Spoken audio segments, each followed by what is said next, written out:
Bismillahirrahmanirrahim. Assalamualaikum warahmatullahi wabarakatuh. Alhamdulillah wassalatu wassalamu ala rasulillah. Wala hawla wala quwwata illa billah. Amma ba'du, kaum muslimin wal muslimat, para pendengar dimanapun Anda berada, rahimani wa rahimakumullah ajma'in. Kita lanjutkan pembahasan kitab Bulughul Maram. Masuk pada hadis yang ke-331, hadis yang diriwayatkan dari sahabat yang mulia, yaitu Anas bin Malik radhiyallahu anhu. Beliau menceritakan bahwa an Anas radhiyallahu an qala, dari Anas radhiyallahu an berkata, beliau menceritakan, "Shallaitu ana wa yatim fi baitina khalfan Nabi sallallahu alaihi wasallam." Bahwa aku sholat dan saat itu bersama anak yatim di rumah kami. Khalfan Nabi sallallahu alaihi wasallam, di belakang Nabi sallallahu alaihi wasallam, wa Ummu Sulaim khalfana, dan ibuku yaitu Ummu Sulaim sholat di belakang kami. Hadis riwayat Bukhari dan Muslim. Hadis ini menggambarkan bahwasanya tata cara sholat ketika itu ada laki-laki, kemudian ada perempuan. Maka laki-laki berada di belakang imamnya ketika dua orang laki-laki. Ketika satu orang laki-laki kemarin di sebelah kanannya, di sebelah kanan imamnya. Tapi ketika dua, maka di belakangnya, di belakang imam. Mana dalilnya? Ini. Kemudian perempuan di belakangnya, bukan di sampingnya, di belakangnya. Itu sunnah Nabi Shallallahu Alaihi Wasallam. Makanya di sini Nabi Shallallahu Alaihi Wasallam menjelaskan bagaimana menunjukkan tata cara sholat berjamaah ketika ada dua orang laki-laki atau lebih, maka di belakangnya. Kemudian ada perempuan di belakangnya lagi. Imam Nawawi rahimahullah menyebutkan bahwa posisi makmum laki-laki adalah di belakang imam jika lebih dari satu, dan perempuan berada di belakang laki-laki. Jadi yang bagus, yang benar sesuai Nabi SAW, perempuan di belakangnya.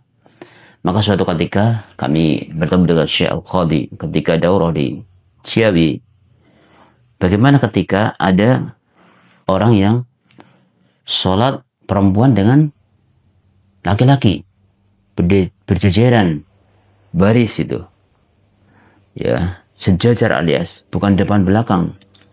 Maka beliau menjawabnya, kalau sholatnya sah tapi menjadi sunnah. Jadi sunnahnya adalah perempuan di belakang laki-laki. Kemudian Ibnu Qudamah rahimahullah dalam Al-Mughni menegaskan bahwa perempuan tidak boleh sejajar dengan laki-laki dalam shaf, melainkan harus di belakangnya. Bagi sunnahnya perempuan di belakang laki-laki.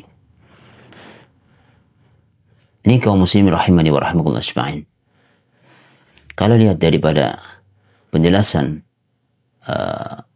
para ulama bahwasanya sholat yang dilakukan oleh Nabi SAW itu adalah sholat sunnah.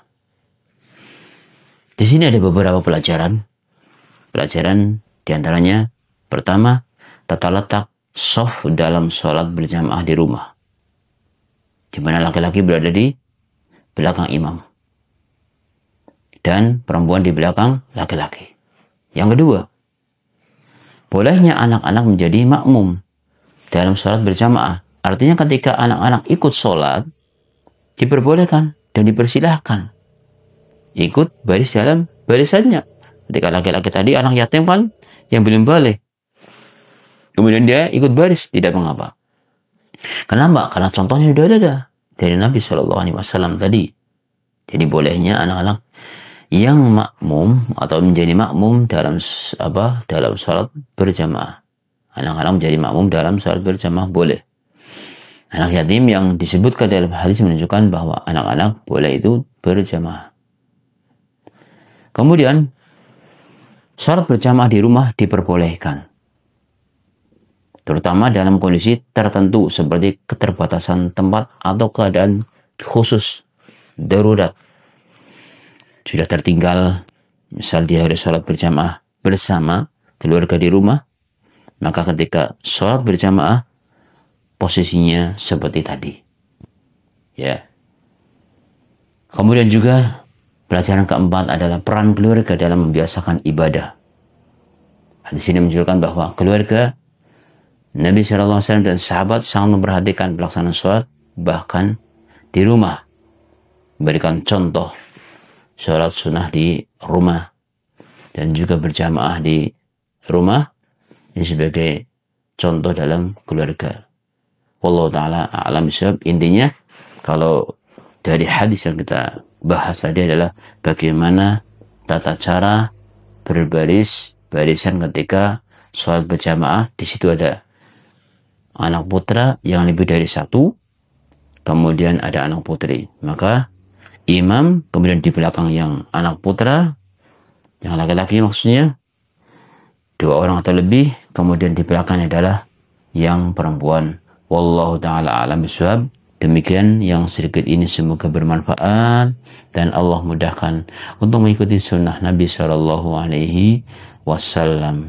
Subhanakallahumma hamdika asyhadu an la ilaha illa anta astaghfiruka wa atubu ilaik. Assalamualaikum warahmatullahi wabarakatuh.